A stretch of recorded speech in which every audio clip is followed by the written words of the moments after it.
Alright, so in the previous page we have provided you with the introduction for the jagged similarity, and we also introduced how to use this metric to define the similar scores between two documents based on its shingling results, right?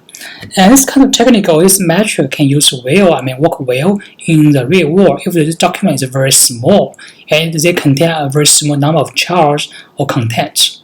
However, when it comes to the real-world documents, this kind of metrics we have before can be very large, right? Because the rows we have can be very huge. And similar for the document, we may also have many documents available in our datasets.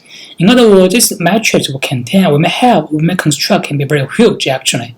It becomes impractical in the real-world documents for calculating the similar scores because this matrix can be so large and we cannot put them into memory actually. So therefore, we may have some problems when we are dealing with this similar matrix calculation process in the real world.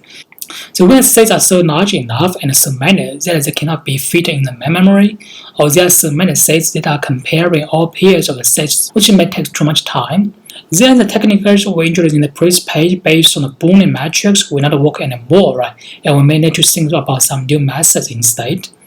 So here in this page, we want to introduce a method we can use, which is to computing their signatures based on the shingling results.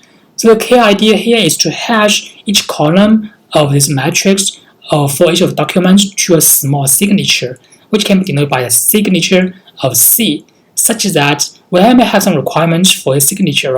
First of all, the signature C is small enough that we can fit in a signature in the memory for each column. At the same time, we also need to require that the similarity scores between two documents will be the same as the similarity scores of these two signatures. In other words, the signature can capture the similar patterns of the documents, right? If we decide to calculate the similar scores between two documents, they can be defined based on similar scores of these two signatures. These are some requirements we may have for defining signatures of each of the columns. This column denoting this column we mentioned before. We mentioned this column can be so large if we have not so documents and we also have large number of these entries, right? So we cannot put them into the memory, and we may need to define a signature for each of the columns here.